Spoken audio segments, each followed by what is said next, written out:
Donc, on va faire l'exportation de ce document. Fichier exporté. Ça va être du PDF pour l'impression, donc Adobe PDF Impression. Voilà, je vais mettre tout ce qu'il faut, c'est-à-dire dans repères et fonds perdus, je coche tous les repères d'impression et je vais décocher repères de fonds perdus.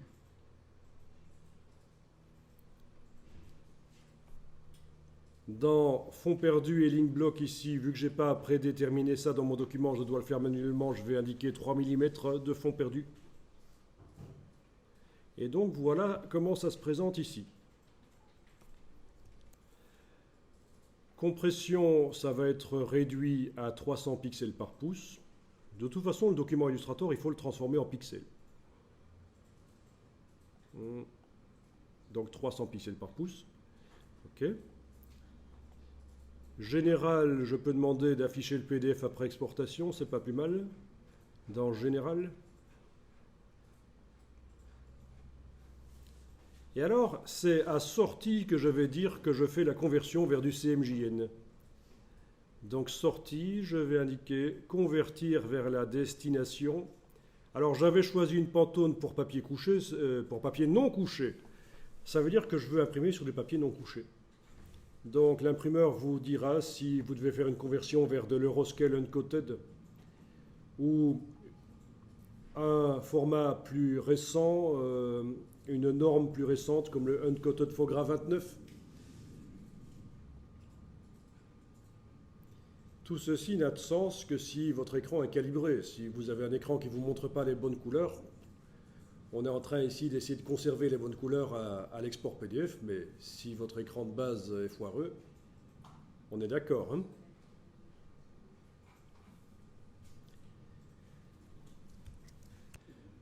Bon, ben c'est pas mal ça. On va peut-être enregistrer le paramètre prédéfini. On clique sur Enregistrer prédéfini. Et je vais dire que c'est pour du Fogra, c'était du 29. Je me souviens plus. 29. Avec les Pantones.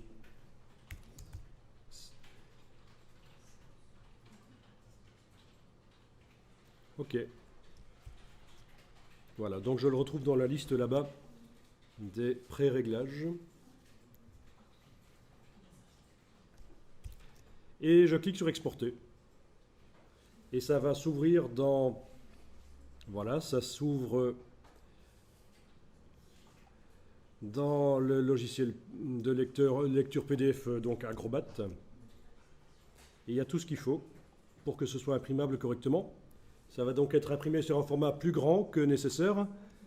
Et l'imprimeur va rogner le papier selon les traits de coupe, de manière à avoir la photo ainsi que le fond coloré qui vont jusqu'au bord de la page, comme dans mon cas.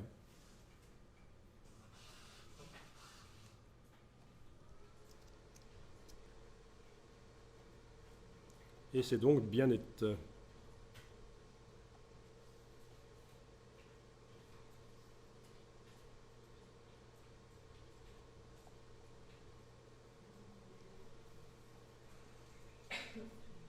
OK. Vous fermez le document PDF une fois que vous l'avez vu.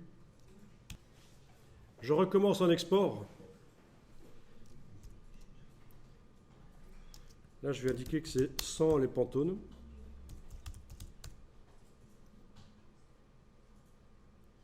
Toujours PDF impression. Oui. Donc, au niveau de mes repères et fonds perdus, tout a l'air d'être correct. La sortie, c'est bien indiqué que c'est pour du Fogra 29, papier non couché. Et ici, toujours à sortie, on va aller cette fois-ci sur gestionnaire d'encre. Ce qui va être expliqué ici est super intéressant. Vous avez ici les encres, les différents passages en presse. Donc, on va commencer par mettre sur le papier l'encre cyan, puis il y aura le magenta, le jaune, on met ensuite le noir, et puis l'encre Pantone. Un cinquième passage va arriver. C'est l'encre supplémentaire. D'accord ? Ça, c'est juste l'indice de luminosité de l'encre, en fait, ce qu'on appelle la densité. Ça, c'est la séquence, l'ordre dans lequel elles arrivent. Voilà.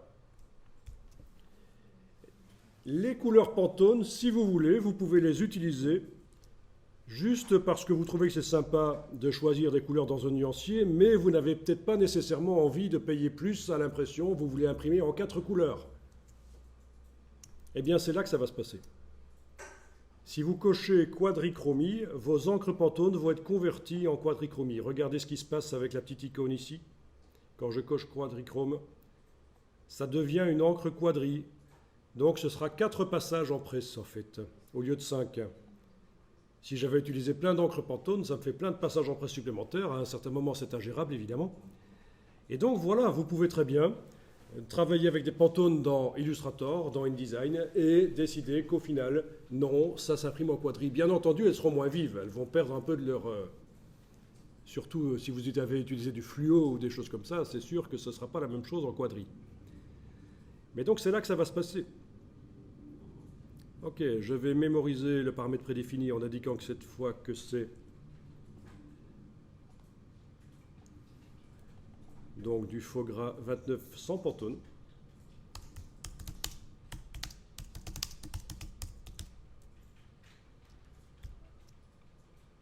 J'exporte. Et voilà, vous avez cette fois-ci le PDF pur quadri, sans Pantone.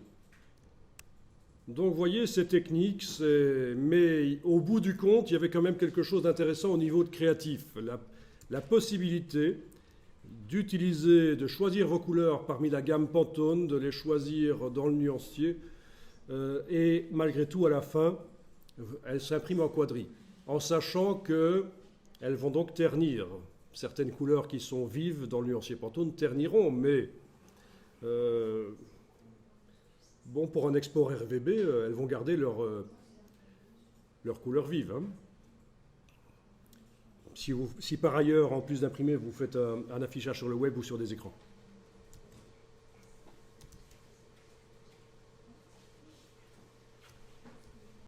Donc une fois que le PDF est généré, il y a des logiciels qui permettent de faire du pré-flight, donc de tester si le PDF sera imprimable.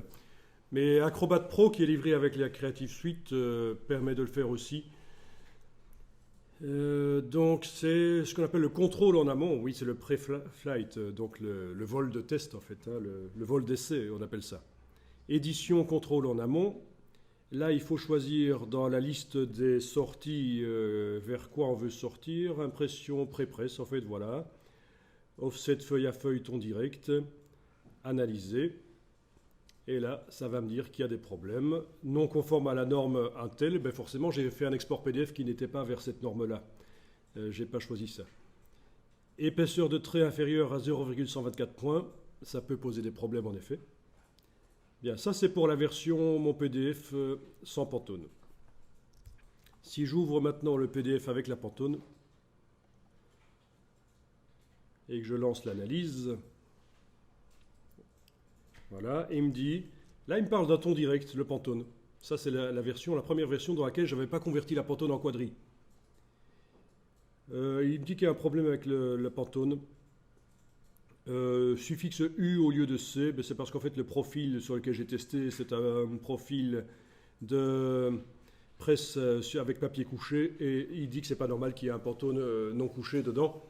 Mais en tout cas, voilà, il a repéré qu'il y a un Pantone dans ce PDF dans lequel c'était avec Pantone.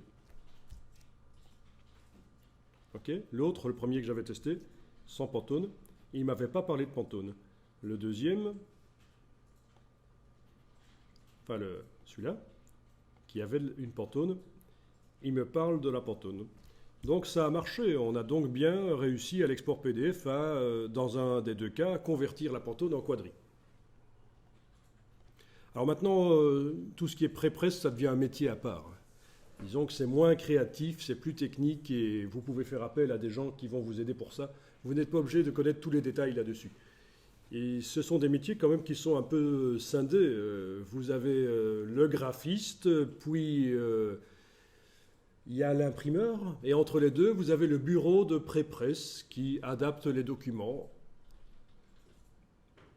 L'idéal, c'est que chacun connaisse un peu des métiers de l'autre quand même, que l'imprimeur connaisse un peu de technique pré-presse, que les pré-presse connaissent un peu de technique de graphisme, que le graphiste connaisse un peu de pré-presse, qui est quand même que ce soit pas super scindé, une frontière bien nette entre les métiers. Il faut quand même s'intéresser un peu aux métiers des autres, surtout avec les prestataires avec lesquels on est en contact. Pour ceux que ça intéresse, Adobe a fait un bouquin qui est sur le web, mais si vous le trouvez en français, ça m'intéresse.